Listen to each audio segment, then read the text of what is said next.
Saudações, pessoal, pensei bastante no que trazer aqui pra vocês.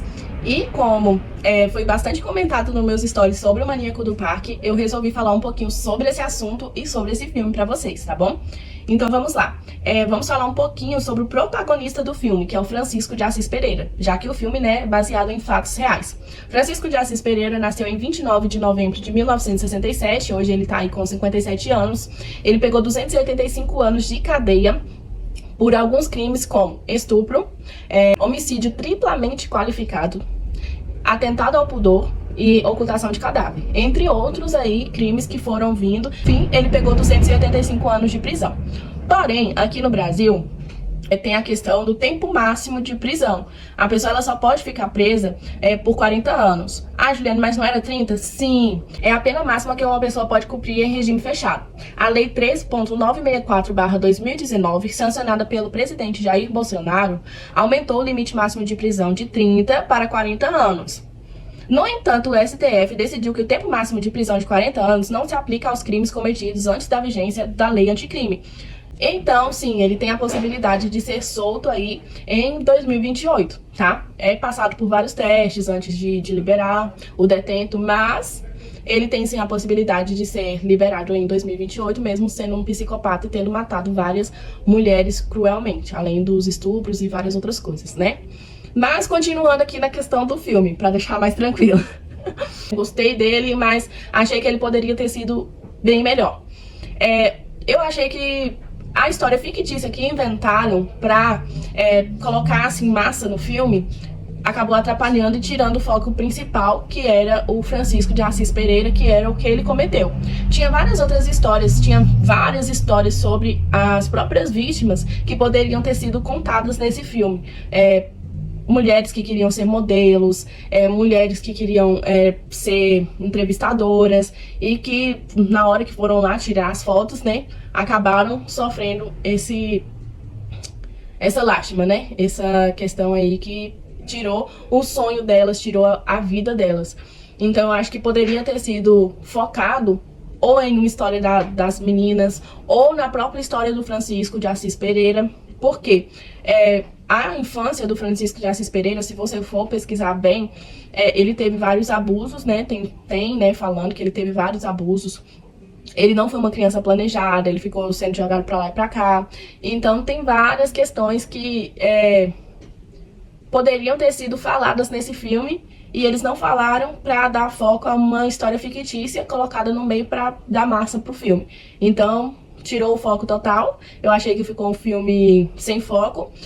Outra questão, o Francisco de Assis Pereira, se você pegar as entrevistas que ele dá, tem uma que ele tá no YouTube, ela, integral, pra vocês assistirem.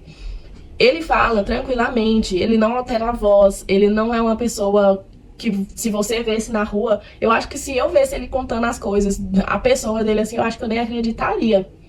Porque ele é uma pessoa normal, uma pessoa simpática, uma pessoa extrovertida. Tanto que as vítimas dele contam que ele era esse tipo de pessoa, que ele era uma pessoa que te levava a contar sobre sua vida. Como é que ele escolhia as vítimas dele? Ele escolhia vítimas que estavam com a autoestima baixa, mulheres que estavam com a cabeça pra baixo, se sentindo mal de alguma forma. E o que ele fazia com essas mulheres? Ele escutava elas. E depois usava isso justamente para assassinar, para estuprar, para fazer outras coisas com elas, né? Francisco tem várias questões que ele sofreu na infância e tem a doença que ele sofria também, que é a dispareunia. Eu não vou falar aqui o certinho o que é, porque tem muitas crianças que assistem nossos vídeos, mas eu acho que poderia ter sido focado o filme no que realmente aconteceu, já que tinha história para colocar ali, né? Não em uma história fictícia.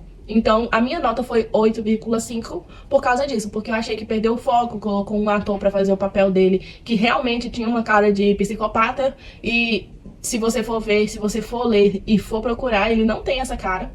A cara dele é de uma pessoa normal, que você não dá nada por ele, até ele falando sobre as questões que ele fez, você não dá nada. E eu acho que é essa questão. Se você não souber sobre a história, não tiver pesquisado sobre a história, não souber de nada ainda, só assistir o filme vai ser ok pra você. Você vai achar, nossa, tal. Mas agora, se você já souber da história, é muito sangue frio, é um cara muito surreal, né? Que a gente pode falar assim. E eu acho que fugiu muito focar numa história que não tinha nada a ver, colocar ali no meio para encher linguiça, em vez de colocar as histórias reais que poderiam falar mais com as mulheres. Ainda fica um alerta, em 2028 ele pode ser solto. A lei do Brasil, ela é falha. Por que a gente não vai à luta e fala sobre isso, né? Eu acho que isso tem que ser um assunto discutido. Eu acho que esse filme ainda tinha que ter focado mais nisso ainda. Um exemplo, poderia ter mostrado a luta da família, né? Pra ele ser condenado certinho. Já que ele foi 285 anos, só que aqui no Brasil não vale nada. Você pode ser condenado a 300, 400, 500 anos de cadeia. Por isso que eu dei a nota 8,5. Se você não assistir outras questões, não ler outros livros, só assistir o filme, você vai amar o filme. 8,5 vai ser um 10, tranquilo. Agora, se você souber da história, souber como é que era o Francisco de Assis Pereira, tudo que ele cometeu, todas as histórias que ele deixou pra trás, e você assistir o filme, você vai achar o filme um pouquinho insosso. Foi o que eu achei, tá? Eu espero que vocês comentem o que vocês acharam também. Fala aqui comigo se vocês gostaram ou não do vídeo, do filme também. Comentem aqui pra mim, eu vou deixar a indicação do livro que o Ulisses escreveu, dos podcasts que eu assisti e também de alguns sites que falaram sobre essa questão do Francisco, pra vocês darem uma olhada. Vídeo, falem comigo pra me saber se eu tô aí na linha de raciocínio de vocês, tá bom? Um beijo e até a próxima.